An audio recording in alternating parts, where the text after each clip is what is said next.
नमस्कार। आकाशवाणी से प्रस्तुत है समाचार संध्या।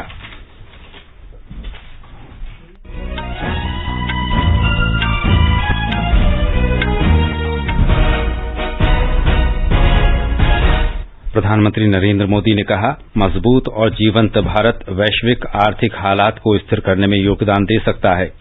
वैश्विक निवेशक गोलमेज सम्मेलन की अध्यक्षता करते हुए प्रधानमंत्री ने कहा, भारत एक ऐसा स्थान है जहां निवेशक विश्वसनीयता, लोकतंत्र, स्थिरता, निरंतरता और विकास के साथ साथ अपने निवेश का भी फायदा उठा सकते हैं। बिहार विधानसभा चुनाव के तीसरे और अंतिम चरण का प्रचार समाप्त। देश में कोरोना से स्वस्थ होने की दर बढ़कर 92.2% हुई। स्वास्थ्य मंत्रालय ने विदेशों से आने वाले यात्रियों के लिए नए दिशा निर्देश जारी किए। अमेरिका में राष्ट्रपति चुनाव में कई महत्वपूर्ण राज्यों के परिणाम आने अभी बाकी। और आईपीएल क्रिकेट में दुबई में पहले क्वालीफायर मैच में मुंबई इंडियंस और दिल्ली कैपिटल्स के बीच मुकाबला जारी।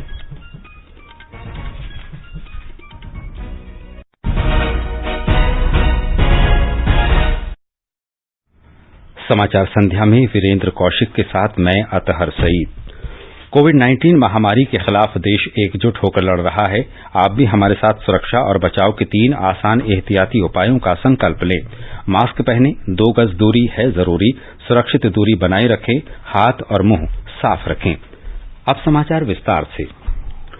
प्रधानमंत्री नरेंद्र मोदी ने कहा है कि मजबूत और जीवंत भारत विश्व की आर्थिक व्यवस्था में स्थिरता लाने में महत्वपूर्ण भूमिका निभा सकता है। आज शाम निवेशकों की विश्व स्तर की वर्चुअल गोलमेज बैठक की अध्यक्षता करते हुए श्री मोदी ने कहा कि हम भारत को वैश्विक विकास की प्रेरक शक्ति बनाने के लिए जो भी संभव होगा करेंगे। उन्होंने कहा कि भारत वो जगह है जहां निवेशकों को विश्वसनीयता, लोकतंत्र, स्थिरता, निरंतरता और प्रदूषण मुक्त विकास के अवसरों के साथ मुनाफा भी कमा सकते हैं। प्रधानमंत्री ने कहा कि कृषि क्षेत्र में हाल के सुधारों से देश के किसानों के साथ साझेदारी की शानदार संभावनाएं बनी हैं। उन्होंने कहा कि टेक्नोलॉजी और अत्याधुनिक प्रसंस्करण सुविधाओं से भारत कृषि पदार्थों का प्रमुख निर्यातक बन जाएगा। प्रधानमंत्री ने कहा कि भारत में निवेशकों के लिए लोकतंत्र, जनशक्ति और विविधता जैसे फायदे हैं। उन्होंने कहा कि भारतीय अर्थव्यवस्था का लचीलापन हमारी व्यवस्था की ताकत, जनता के सहयोग और नीतियों की स्थिरता से प्रेरित है। उन्होंने कहा कि इस साल भारत ने वैश्विक महामारी का बहादुरी से मुकाबला किया और इस दौरान विश्व को भारतीयों के राष्ट्रीय चरित्र की एक झलक देखने को मिली। श्री मोदी ने कहा कि आज दुनिया हमारे देश की असली ताकत से अवगत हो चुकी है। India believes in following the path of growth with equal focus on ESG. India offers you democracy, demography, demand as well as diversity. Such as our diversity that you get multiple markets within one market. This comes with multiple pocket size and multiple preferences. This comes with multiple weathers and multiple levels of development. प्रधानमंत्री ने कहा कि इस संकट ने भारतीयों के उन विशेषताओं को सफलतापूर्वक उजागर कर दिया जिसके लिए वे जाने जाते हैं। प्रधानमंत्री ने कहा कि महामारी के प्रकोप के दौरान देशवासियों ने उत्तरदायित्व, करुणा, राष्ट्रीय एकता और नवाचार की शानदार भावना प्रदर्शित की। In this pandemic, be it fighting the virus or ensuring economic stability, this resilience driven by the strength of our systems, support of our people and stability of our policies. It is because of the strength of our systems that we could provide food grains to around 800 million people, money to 420 million people and free cooking gas to around 80 million families. प्रधानमंत्री ने कहा कि देश को आत्मनिर्भर बनाने की प्रधानमंत्री की सोच मात्र एक परिकल्पना नहीं है, बल्कि ये सोची समझी आर्थिक रणनीति है। उन्होंने कहा कि इस रणनीति का उद्देश्य हमारे कारोबारियों की क्षमताओं और कामगारों के कौशल का उपयोग करके भारत को निर्माण के वैश्विक केंद्र के रूप में विकसित करना है। India's quest to become Atmanirbhar is not just a vision but a well-planned economic strategy. A strategy that aims to use the capabilities of our businesses and skills of our workers to make India into a global manufacturing powerhouse. Bihar में विधानसभा चुनाव के तीसरे और अंतिम चरण के लिए प्रचार आज शाम समाप्त हो गया। इस चरण में सीमांचल, कोसी, तिरहुत और मिथिलांचल के 15 से अधिक जिलों में फैले 78 निर्वाचन क्षेत्रों में शनिवार को वोट डाले जाएंगे। पश्चिमी चंपारण जिले में वाल्मीकिनगर लोकसभा निर्वाचन क्षेत्र का उपचुनाव भी इसी चरण में होगा। इस चरण में 2 करोड़ 35 लाख से अधिक मतदाता 110 महिला उम्मीदवारों सहित कुल 1204 उम्मीदवारों के राजनीतिक भविष्य का फैसला करेंगे। चुनाव प्रचार के आखिरी दिन सभी प्रमुख राजनीतिक दलों के स्टार प्रचारकों और वरिष्ठ नेताओं ने कई रैलियां की। एक रिपोर्ट। तीसरे चरण में बेरोजगारी, प्रवासी कामगारों की समस्याएं, महंगाई और शिक्षा के मुद्दे चुनाव प्रचार के दौरान प्रमुखता से छाए रहे। सभी दलों के वरिष्ठ नेताओं और स्टार प्रचारकों ने इन मुद्दों को चुनावी सभाओं में उठाया। वरिष्ठ मंत्री विजेंद्र प्रसाद यादव, सुरेश कुमार शर्मा, नरेंद्र नारायण यादव, विनोद नारायण झा, बीमा भारती सहित इस चरण में राज्य के 12 मंत्रियों की चुनावी किस्मत का फैसला होगा। 10 बार विधायक रहे 77 साल के रमई राम मुजफ्फरपुर जिले के बोचहा निर्वाचन क्षेत्र से राजद के उम्मीदवार हैं। वहीं विधानसभा अध्यक्ष विजय कुमार चौधरी, विकासशील इंसान पार्टी के प्रमुख मुकेश सहनी, राष्ट्रीय जनता दल के वरिष्ठ नेता अब्दुल बारी सिद्दीकी इस चरण के प्रमुख दिग्गज प्रत्याशियों में शामिल हैं। धर्मेंद्र कुमार राय, आकाशवाणी समाचार, पटना। प्रधानमंत्री नरेंद्र मोदी ने कहा है कि ये बड़े गर्व की बात है कि बिहार चुनाव में इस बार चर्चा का मुख्य विषय विकास रहा है। बिहार के लोगों को लिखे पत्र में श्री मोदी ने विश्वास व्यक्त किया है कि केंद्र की एनडीए और बिहार की जनता दल यूनाइटेड भाजपा की सरकारों ने डबल इंजन से बिहार इस दशक में विकास के नए कीर्तिमान स्थापित करेगा। प्रधानमंत्री ने कहा कि वे बिहार के विकास के लिए कृत संकल्प हैं। श्री मोदी ने कहा कि एनडीए सरकार के अंतर्गत बिहार में काफी विकास हुआ है और सरकार ने इस संबंध में अपना रिपोर्ट कार्ड भी प्रस्तुत किया है। उन्होंने कहा कि लोगों का विश्वास है कि एनडीए सरकार बिहार में विकास की रफ्तार को आगे भी बनाए रख सकती है। श्री मोदी ने कहा कि एनडीए सरकार ने बिहार में बिजली, पानी, सड़क, शिक्षा और कानून तथा व्यवस्था के क्षेत्र में अनेक कार्य किए हैं। देश में 77 लाख से अधिक लोग कोरोना से स्वस्थ हो चुके हैं, जो एक बड़ी उपलब्धि है। देश में कोरोना से स्वस्थ होने वालों की दर 92.2% हो गई है। ठीक होने वालों की संख्या वर्तमान समय में मरीजों की संख्या का लगभग 15 गुना है। पिछले 24 घंटे के दौरान 55,000 से अधिक लोग कोरोना से ठीक हुए, जबकि लगभग 50,000 नए मामले सामने आए हैं। वर्तमान समय में मरीजों की संख्या कुल रोगियों के 6.5% से भी कम हो गई है। देश में इस समय करीब 5,28,000 कोरोना के मरीज हैं। प्रतिदिन स्वस्थ होने वालों की संख्या बढ़ने और मृत्यु दर कम होने के साथ ही सक्रिय मामलों की संख्या लगातार कम हो रही है। स्वास्थ्य मंत्रालय ने बताया है कि देश भर में स्वास्थ्य सेवाओं में सुधार और केंद्र द्वारा राज्यों तथा केंद्र शासित प्रदेशों को कोविड संबंधी समय समय पर दिए गए दिशा निर्देशों के साथ ही चिकित्सकों और कोरोना योद्धाओं के संयुक्त प्रयासों से देश में संक्रमण से ठीक होने वालों की दर लगातार बेहतर हो रही है। मृत्यु दर कम होकर 1.49% हो गई है। पिछले 24 घंटे के दौरान कोविड संक्रमण से 704 रोगियों की मौत हुई है। इनमें से 75% 10 राज्यों और केंद्र शासित प्रदेशों के हैं। देश में कोविड जांच में और वृद्धि दर्ज की गई है। पिछले 24 घंटों में लगभग 12,10,000 जांच की गई। इसके साथ ही जांच की संख्या 11,42,00,000 से अधिक हो गई है। केंद्र सरकार और भारतीय आयुर्विज्ञान अनुसंधान परिषद ने परीक्षण के बुनियादी ढांचे का विस्तार किया है। स्वास्थ्य मंत्रालय ने कहा है कि नमूनों की बहुत बड़े पैमाने पर जांच से संक्रमण का जल्द पता लगने, शीघ्र आइसोलेशन करने और प्रभावी उपचार होने से मृत्यु दर में काफी कमी आई है। देश में इस वर्ष जनवरी में पुणे के नेशनल इंस्टीट्यूट ऑफ वायरोलॉजी में सिर्फ एक प्रयोगशाला थी।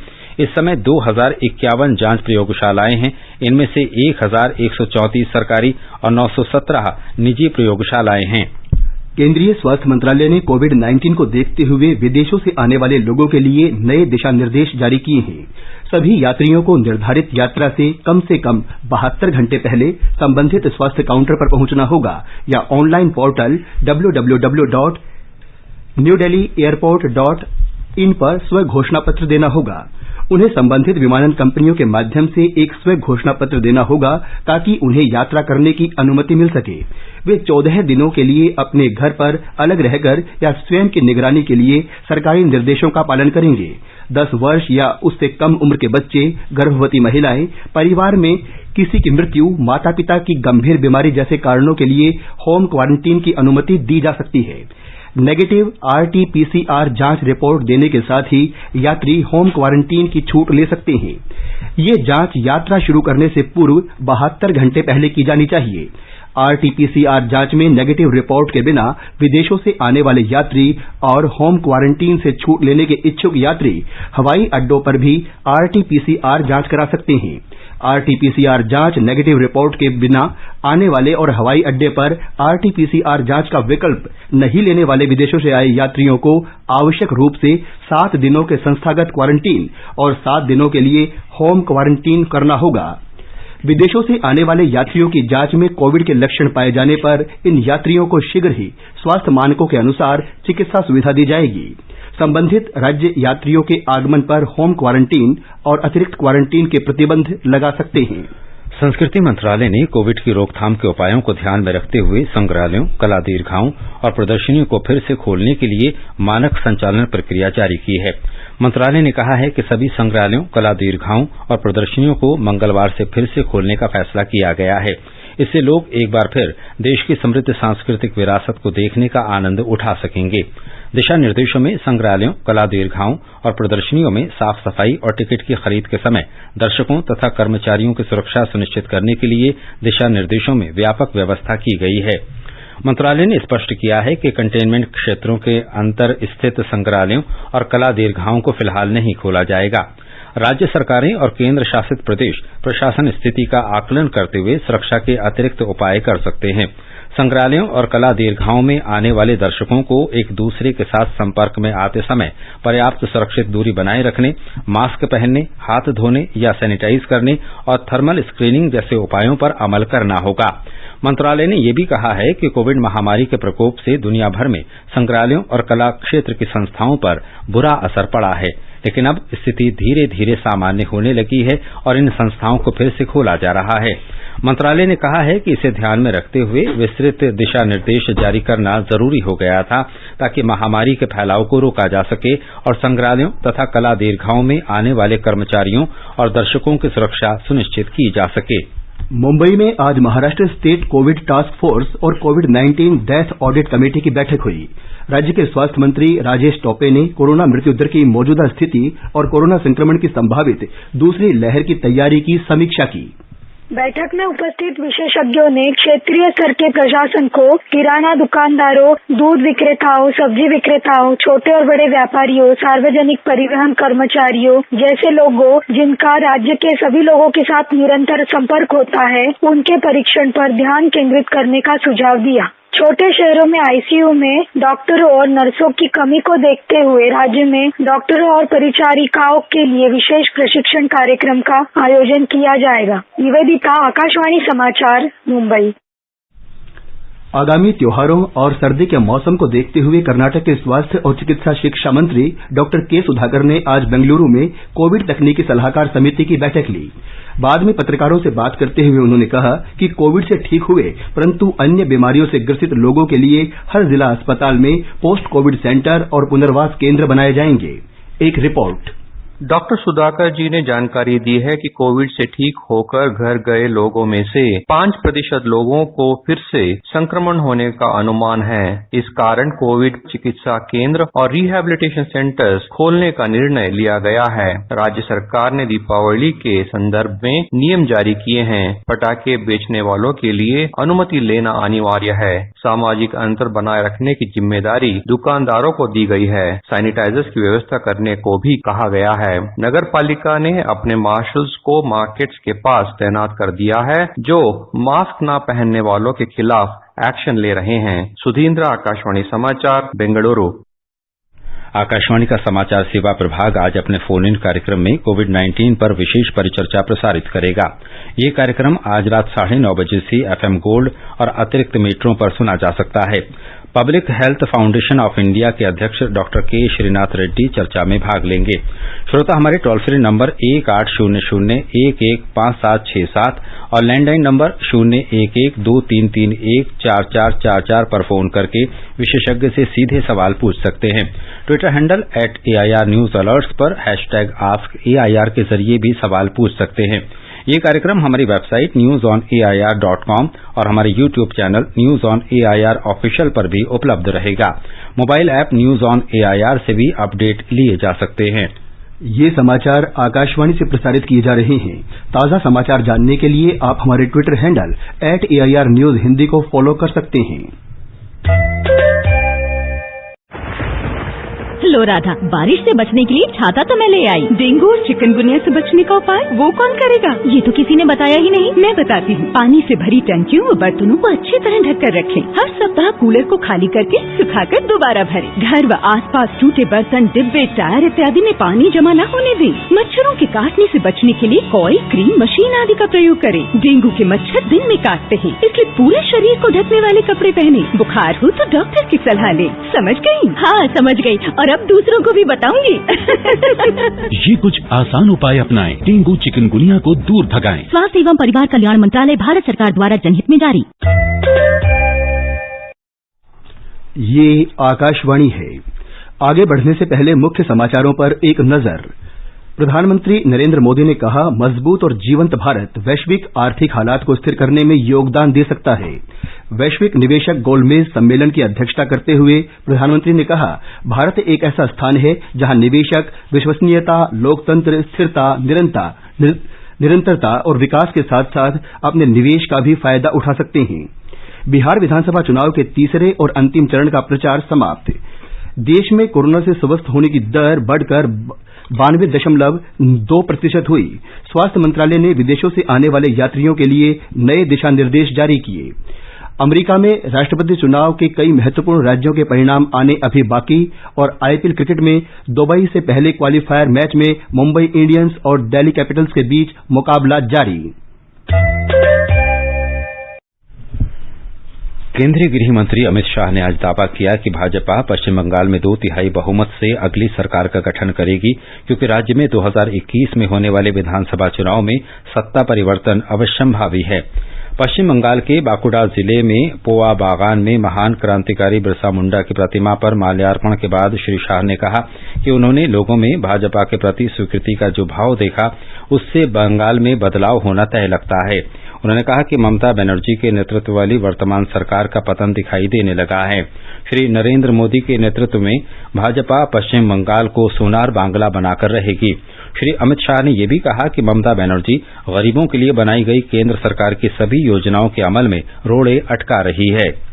आदिवासी बहुल क्षेत्र के अंदर न आदिवासियों के लिए जो घर के पैसे भेजे हैं वो आदिवासियों तक पहुंचे हैं, न किसानों को 6,000 रुपया मिलना चाहिए हर साल, वो मिल रहा है। हर गरीब परिवार को 5 लाख रुपए का स्वास्थ्य का सुविधा मिलना चाहिए, वो भी नहीं मिल रहा है। भारत सरकार की 80 से ज्यादा योजनाएं जो गरीब, दलित, आदिवासी और पिछड़े लोगों के लिए हैं, उसको ममता सरकार रोक कर बैठी है। पंजाब में किसान आंदोलन के दौरान आंदोलनकारियों द्वारा रेल संपत्ति को नुकसान पहुंचाने से पिछले महीने राज्य में यात्री ट्रेनों और मालगाड़ियों की सेवाओं पर बहुत बुरा असर पड़ा है। इसके परिणाम स्वरूप कोयला, उर्वरक, सीमेंट और इस्पात की भारी किल्लत हो रही है, जिसका असर ताप बिजली घरों और अन्य उद्योगों पर पड़ा है। केंद्र और राज्य के भाजपा नेताओं के एक उच्च स्तरीय शिष्टमंडल ने आज रेल मंत्री पीयूष गोयल से मुलाकात की। इस शिष्टमंडल में केंद्रीय मंत्री हरदीप सिंह पुरी, पार्टी के राष्ट्रीय महासचिव तरुण चुग, प्रवक्ता आरपी सिंह और पार्टी के राज्य अध्यक्ष अश्वनी शर्मा शामिल थे। शिष्टमंडल ने श्री गोयल को आंदोलन की वजह से राज्य में उत्पन्न गंभीर स्थिति से अवगत कराया। रेल मंत्रालय ने पंजाब सरकार से अनुरोध किया है कि वे रेल पटरियों और रेल परिसरों को आंदोलनकारियों से खाली करवाएं, ताकि राज्य में माल और यात्री रेलगाड़ियों की सेवाएं जल्द से जल्द बहाल की जा सकें। सूक्ष्म, लघु और मध्यम उद्यम मंत्री नितिन गडकरी ने जोर देकर कहा है कि देश में बांस के इस्तेमाल को और अधिक बढ़ाया जाना चाहिए। एक वेबिनार में बांस प्रदर्शनी का उद्घाटन करते हुए श्री गडकरी ने विभिन्न क्षेत्रों से अनेक माध्यम इस्तेमाल करते हुए बांस की आपूर्ति को सस्ता बनाने की सलाह दी। उन्होंने जल परिवहन को पूर्वोत्तर क्षेत्र के लिए लाभकारी बताया। श्री गडकरी ने पूर्वोत्तर विकास विभाग से बांस संबंधी विस्तृत योजना तैयार करने को भी कहा, क्योंकि इस क्षेत्र में बांस की अधिक उपज होती है। पूर्वोत्तर भारत में बांस के उपयोग से रोजगार के अवसर बढ़ाने की चर्चा करते हुए उन्होंने इसके उत्पादन और रख रखाव के बारे में कार्य योजना बनाने को कहा। पूर्वोत्तर क्षेत्र विकास मंत्री डॉ जितेंद्र सिंह ने इस अवसर पर कहा कि कोविड महामारी के दौरान आर्थिक गतिविधियों को बढ़ाने में पूर्वोत्तर क्षेत्र महत्वपूर्ण भूमिका अदा करेगा और इसके लिए बांस के संसाधन का पूरी तरह उपयोग किया जाना चाहिए। उन्होंने कहा कि बांस एक नया ईंधन है और ये पूर्वोत्तर भारत की विकास गाथा में नई ऊर्जा पैदा करेगा। उन्होंने बताया कि पिछले 4 वर्षों में मंत्रालय ने पूर्वोत्तर राज्यों में बांस के विकास के लिए 17 परियोजनाएं स्वीकृत की हैं। इनमें असम में बांस और औद्योगिक पार्क की स्थापना भी शामिल है। रक्षा मंत्री राजनाथ सिंह ने कहा कि राष्ट्रीय सुरक्षा की दृष्टि से भारत के दृष्टिकोण का अगले दशक तक का खाका पिछले 6 वर्षों में तैयार किया गया है। उन्होंने कहा कि बाहरी खतरों और आंतरिक चुनौतियों से भारत की क्षेत्रीय अखंडता और संप्रभुता की रक्षा की क्षमता को इसमें सबसे पहले रखा गया है। राष्ट्रीय रक्षा महाविद्यालय की हीरक जयंती समारोह में श्री सिंह ने कहा कि भारत ने आंतरिक सुरक्षा चुनौतियों से निपटने के लिए 3 तरफा दृष्टिकोण अपनाया है। इसमें पीड़ित लोगों को न्याय के प्रावधान सहित आतंकवाद से प्रभावित क्षेत्रों के विकास को शामिल किया गया है। इसमें असंतुष्ट समूहों के साथ बातचीत करने की क्षमता और इच्छा भी शामिल है ताकि राजनीतिक समाधान तलाशा जा सके। उन्होंने कहा कि अगर यथास्थिति असहाय नागरिकों के शोषण और शासन का औजार बन जाती है तो भारत भी यथास्थिति को चुनौती देने को तैयार है। श्री सिंह ने कहा कि देश हित में खुले और मुक्त महासागर की व्यवस्था बनाए रखने के लिए व्यापार मार्गों, संचार की नौवहन लाइनों, मछली पकड़ने के अधिकार और संचार नेटवर्क को सुरक्षित करने के वैश्विक प्रयास में योगदान करने की क्षमता की आवश्यकता है। Our interest to secure trade routes, shipping lines of communications, fishing rights, and communication networks also require the ability to contribute to the global effort to maintain open and free oceans. That is the essence of our initiative to be a part of the Indo-Pacific initiative. India has fostered close relationship and partnership with like-minded friends to further the common interests of countries in the region and beyond. ये समाचार हमारी website newsonair.com/hindi और हमारे mobile app news on AIR पर भी उपलब्ध हैं। चलो मिलकर एक शुरुआत करें, चलो एक फैसला आज करें, मास्क नहीं तो टोकेंगे, कोरोना को रोकेंगे, चलो एक इरादा करते हैं, चलो खुद से वादा करते हैं, मास्क नहीं तो टोकेंगे, कोरोना को रोकेंगे। समाचार संध्या में आपका फिर स्वागत है। प्रधानमंत्री नरेंद्र मोदी इटली के प्रधानमंत्री गुसेपे कोंटे के साथ कल द्विपक्षीय शिखर बैठक करेंगे। वर्चुअल माध्यम से होने वाली इस बैठक में दोनों नेता द्विपक्षीय संबंधों और महत्वपूर्ण क्षेत्रीय और वैश्विक मुद्दों पर विस्तार से चर्चा करेंगे। इस अवसर पर दोनों सरकारों के बीच तथा निजी क्षेत्रों के साथ भी कई समझौतों को अंतिम रूप दिया जाएगा।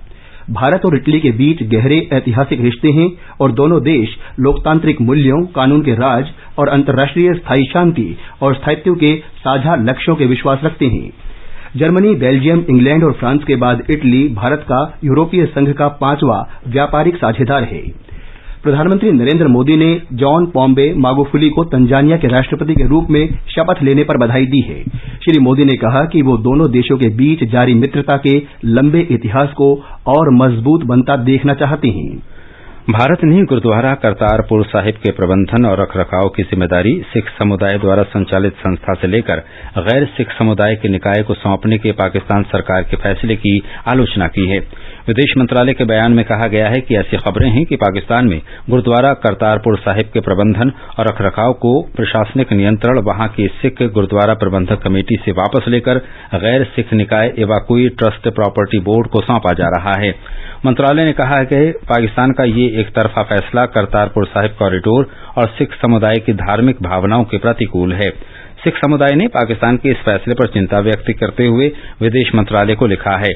उसका मानना है कि पाकिस्तान के इस कदम से अल्पसंख्यक सिख समुदाय के अधिकारों का हनन होता है। विदेश मंत्री डॉक्टर एस जयशंकर ने इस बात पर जोर दिया है कि वैश्विक सप्लाई चेन को और अधिक बेहतर बनाने की आवश्यकता है।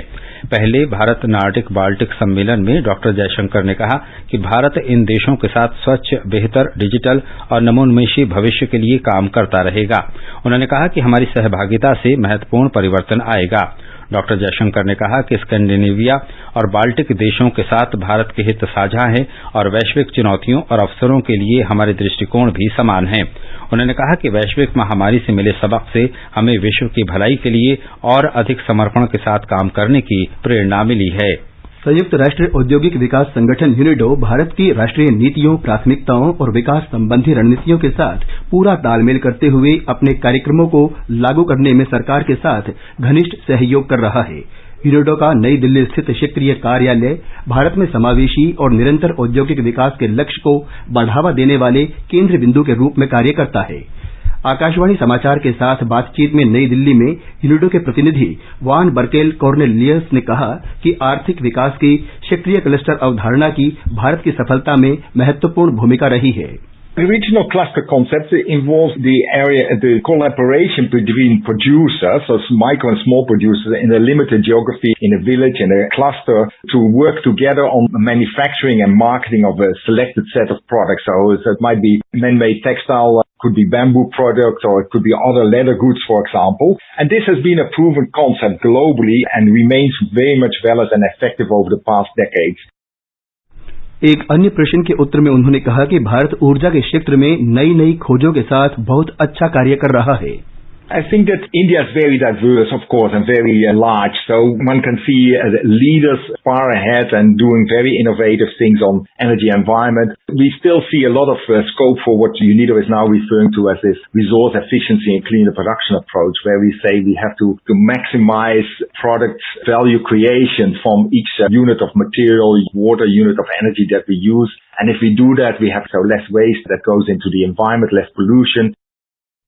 बम्बई उच्च न्यायालय की खंडपीठ ने वरिष्ठ पत्रकार अर्नब गोस्वामी की बंदी प्रत्यक्षीकरण याचिका को सुनवाई के लिए आज स्वीकार कर लिया। गोस्वामी को आत्महत्या के उकसावे के एक मामले में कल रायगढ़ पुलिस ने गिरफ्तार किया था। गोस्वामी के वकील ने न्यायालय के समक्ष कहा कि ये गिरफ्तारी गैर कानूनी है तथा पुलिस द्वारा अपने आप किसी मामले को फिर से खोलना न्यायालय तथा न्यायाधीश की अवमानना है। पीठ ने गोस्वामी के वकील के अनुरोध पर याचिका में सुधार करना मंजूर करते हुए उसमें सूचना देने वाले का नाम जोड़ने की अनुमति दी। खादी और ग्रामोद्योग आयोग की दीयों की ऑनलाइन बिक्री ने इस दीपावली पर दिया बनाने वाली महिलाओं को आत्मनिर्भर बनने के लिए अच्छा अवसर दिया है। आयोग ने पिछले महीने पहली बार दीयों की ऑनलाइन बिक्री शुरू की थी और एक महीने से भी कम समय में लगभग 10,000 दीयों की बिक्री हो चुकी है। ऑनलाइन बिक्री की शुरुआत से ही मिट्टी के दीयों की मांग में तेजी देखी गई। ये डिजाइनर दिए www.khadiindia.gov.in पर उपलब्ध हैं। बॉम्बे स्टॉक एक्सचेंज का सेंसेक्स आज 724 अंक बढ़कर 41,340 पर बंद हुआ। उधर नेशनल स्टॉक एक्सचेंज का निफ्टी 212 अंक की बढ़त के साथ 12,120 पर दर्ज हुआ। अमेरिका में राष्ट्रपति चुनाव के लिए वोटों की गिनती जारी है। CNN के अनुसार डेमोक्रेटिक उम्मीदवार जो बाइडेन 253 इलेक्टोरल वोट प्राप्त कर आगे चल रहे हैं, जबकि मौजूदा राष्ट्रपति डोनाल्ड ट्रंप को अब तक 213 इलेक्टोरल वोट मिले हैं। किसी भी उम्मीदवार को जीत हासिल करने के लिए 538 सदस्यों वाले निर्वाचक मंडल में 270 इलेक्टोरल वोटों की जरूरत होती है। Pennsylvania, Arizona, north Carolina, Georgia के नतीजे जीतने वाले उम्मीदवार के भाग्य का फैसला करेंगे। आईपीएल क्रिकेट में आज दुबई में पहले क्वालीफायर के लिए मुंबई इंडियंस का मुकाबला दिल्ली कैपिटल्स से हो रहा है। ताजा समाचार मिलने तक मुंबई ने 12वें ओवर में 2 विकेट पर 100 रन बना लिए हैं। आज के मैच की विजेता टीम को फाइनल में प्रवेश मिलेगा, जबकि हारने वाली टीम को दूसरे एलिमिनेटर मैच में फिर से खेलने का मौका मिलेगा। कल अबू धाबी में होने वाले पहले एलिमिनेटर में रॉयल चैलेंजर्स बेंगलोर का मुकाबला सनराइजर्स हैदराबाद से होगा। सेना प्रमुख जनरल MM नरवणे ने आज नेपाल के सेना प्रमुख जनरल पूर्णा चंद्र थापा से वहां के सेना मुख्यालय में मुलाकात की। जनरल नरवणे 3 दिन की यात्रा पर कल काठमांडू पहुंचे। वे जनरल थापा के आमंत्रण पर वहां गए हैं। दोनों सेना प्रमुखों ने सैन्य संबंधों और द्विपक्षीय रक्षा सहयोग बढ़ाने पर चर्चा की। जनरल नरवणे ने सरकार की ओर से नेपाल की सेना के 2 फील्ड अस्पतालों के लिए चिकित्सा उपकरण भेंट किए। अंत में मुख्य समाचार एक बार फिर। प्रधानमंत्री नरेंद्र मोदी ने कहा, मजबूत और जीवंत भारत वैश्विक आर्थिक हालात को स्थिर करने में योगदान दे सकता है। वैश्विक निवेशक गोलमेज सम्मेलन की अध्यक्षता करते हुए प्रधानमंत्री ने कहा, भारत एक ऐसा स्थान है जहां निवेशक विश्वसनीयता, लोकतंत्र, स्थिरता, निरंतरता और विकास के साथ साथ अपने निवेश का भी फायदा उठा सकते हैं। बिहार विधानसभा चुनाव के तीसरे और अंतिम चरण का प्रचार समाप्त। देश में कोरोना से स्वस्थ होने की दर बढ़कर 92.2% हुई। स्वास्थ्य मंत्रालय ने विदेशों से आने वाले यात्रियों के लिए नए दिशा निर्देश जारी किए। अमेरिका में राष्ट्रपति चुनाव में कई महत्वपूर्ण राज्यों के परिणाम आने अभी बाकी। और आईपीएल क्रिकेट में दुबई में पहले क्वालीफायर मैच में मुंबई इंडियंस और दिल्ली कैपिटल्स के बीच मुकाबला जारी। इसके साथ ही समाचार संध्या का ये अंक समाप्त हुआ। नमस्कार।